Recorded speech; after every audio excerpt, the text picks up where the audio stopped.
Bonjour, bonsoir, chers amis. C'est la séance 11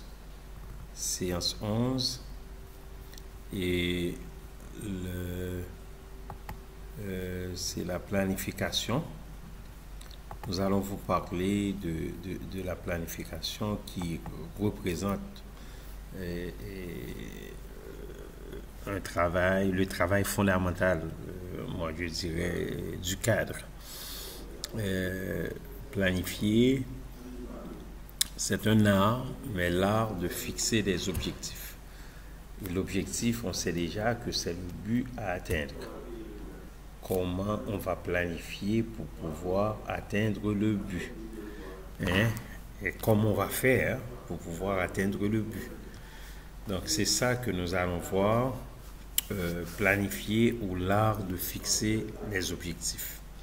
Il y a quelqu'un qui a dit, j'oublie son nom, mais je l'ai mis dans vos notes. Mon plan est fait, ma pièce est faite. Mon plan est fait, ma pièce est faite. Donc, si le plan est déjà fait, c'est comme l'ingénieur qui fait le plan. L'ingénieur va donner le plan à un contremaître qui va l'exécuter. Mais il va l'exécuter, c'est parce que le plan est déjà fait. Si le plan est fait, la maison est faite. OK? Donc, c'est le moyen que le cadre va utiliser. C'est un processus systématique. Il va faire des choix, il va définir les ressources et il va les décider. Il va décider des étapes à suivre pour réaliser ce qu'il veut faire. Mais il doit tenir compte aussi de l'environnement. Hein, c'est le fondement de la fonction du cadre. Vous allez voir, lorsqu'on travaille, on prend des décisions. On est embauché pour prendre des décisions, je vous l'avais dit dernièrement, mais aussi, on est embauché aussi.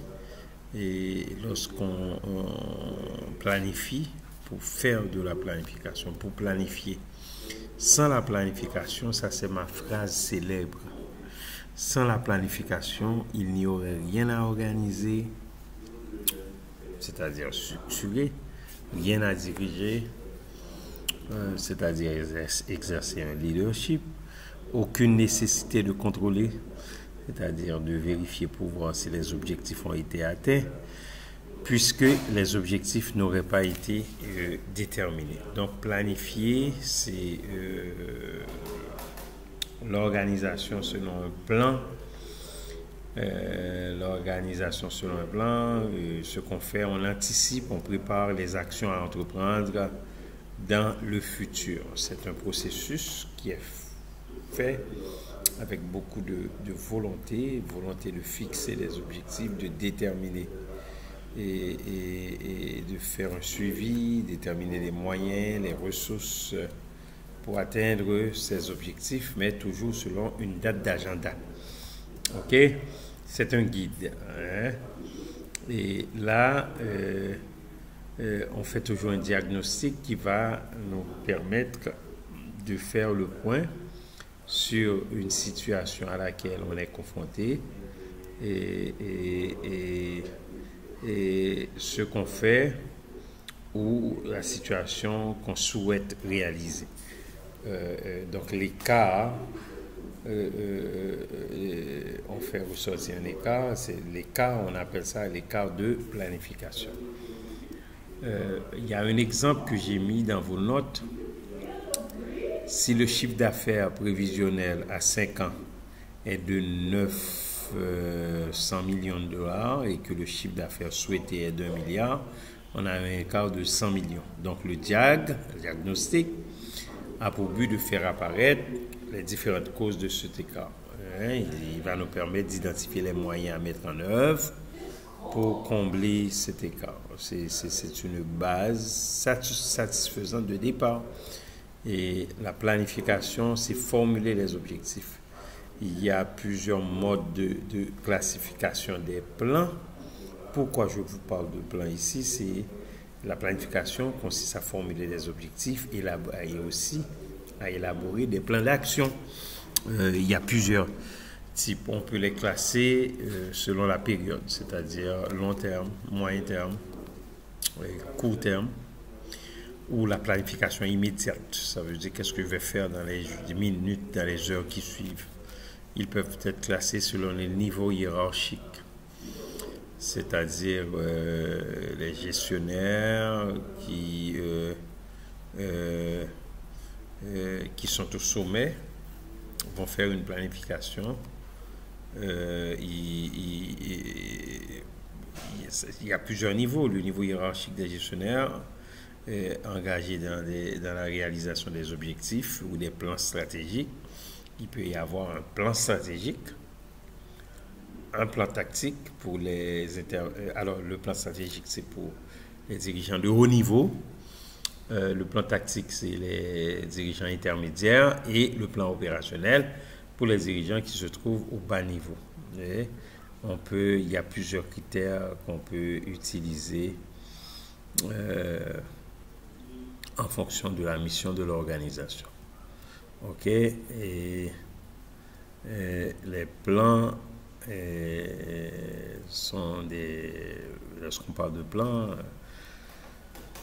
les stratégies sont des plans, les politiques sont des plans, les procédures sont des plans, les règlements sont des plans, les budgets sont des plans, les programmes sont des plans.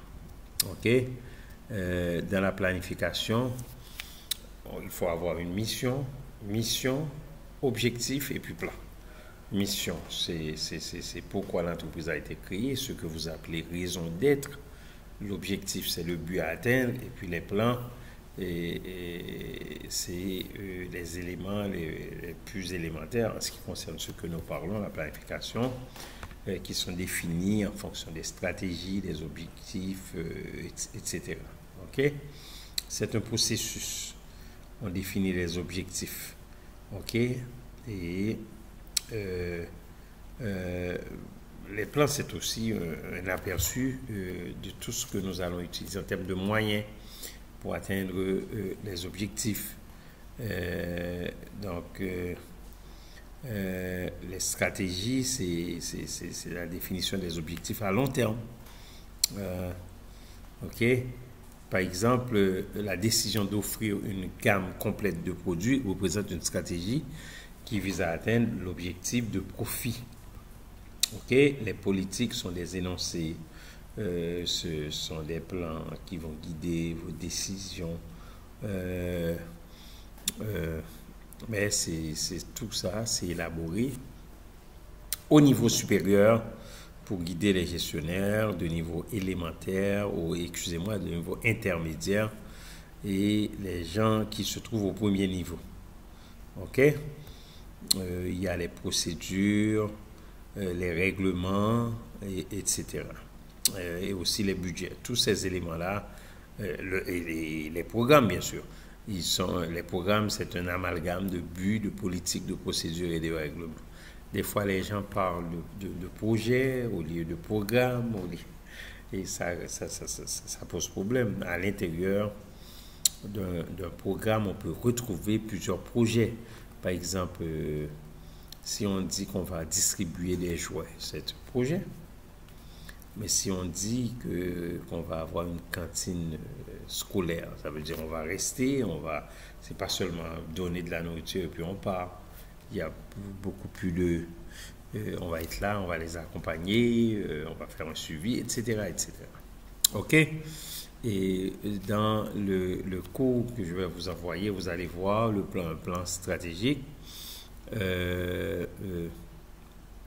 Dans un plan, il va y avoir une mission, les objectifs, le plan stratégique et des plans. Dans un programme, comme je vous dis, c'est un amalgame de procédures, de politiques, de stratégies, de règlements, etc. OK? Même les objectifs, plan, détermination des objectifs, il y a plusieurs niveaux d'objectifs. Il y a les objectifs stratégiques, c'est les objectifs qui définissent les grandes lignes. Par exemple, le niveau de profit, c'est les ressources financières. Il y a les objectifs tactiques et ce sont les cadres intermédiaires de l'organisation. Par exemple, l'augmentation des ventes.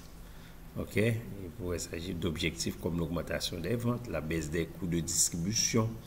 Ça, c'est eux autres. Et les objectifs sont définis de façon très précise.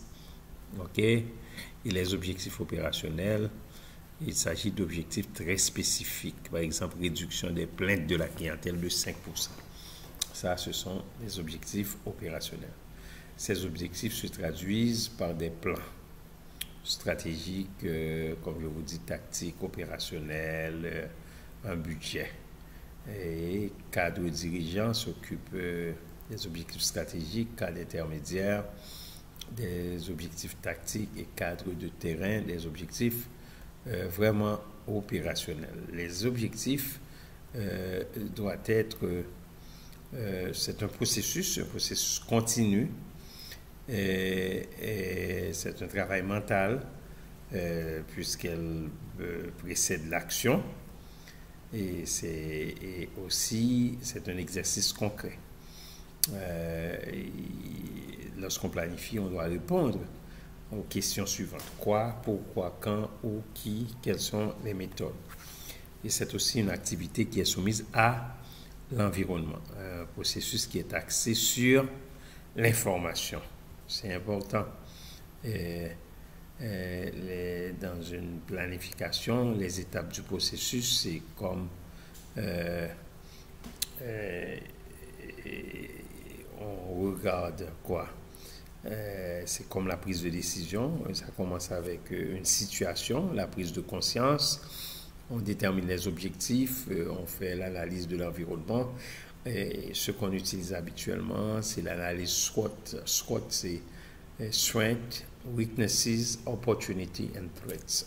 En français, c'est Strength, c'est force, faiblesse, opportunité et puis les menaces. Ensuite, la troisième étape, on élabore des solutions. Ensuite, on fait la déclinaison de cette stratégie en plan opérationnel, comme je vous ai dit, et en budget. Les plans opérationnels, qu'est-ce que vous allez faire? On élabore ces plans. OK? Et on fait une vérification régulière de l'atteinte des objectifs fixés par le plan et on fait la mise à jour du plan. OK? Les techniques de planification à long terme et à court terme. À long terme, lorsque nous parlons de planification à long terme, c'est d'une période d'au moins 3 ans. Cette planification est élaborée au niveau de la hiérarchie supérieure, période de 3 ans. Et on utilise des budgets, la direction par objectif, les réseaux, les techniques statistiques, la simulation, en ce qui concerne les techniques de planification à court terme, c'est par tout gestionnaire et on peut utiliser par exemple la feuille de contrôle, l'agenda, le diagramme de Gantt, qu'on utilise surtout en gestion de projet, les ordinateurs, et tout ça, ce sont des éléments qu'on peut utiliser. Maintenant, je termine avec la planification en vous parlant de la planification personnelle. La gestion du temps, c'est un aspect de la planification. Il ne s'agit pas vraiment de gestion du temps, mais bien les activités qu'on accomplit pendant une certaine période. On peut le faire et on concentre ses efforts et ses ressources au moment approprié sur les problèmes importants que nous seuls pouvons résoudre. On appelle ça une planification personnelle. OK? N'oubliez surtout pas de faire un résumé de ce que nous venons de voir et je vais poster ça ou publier ça et comme un devoir et je vais vous donner la date à laquelle que vous devez remettre ce devoir. Merci beaucoup et bonne soirée, chers amis. C'est le professeur Jean-Charles. Au revoir.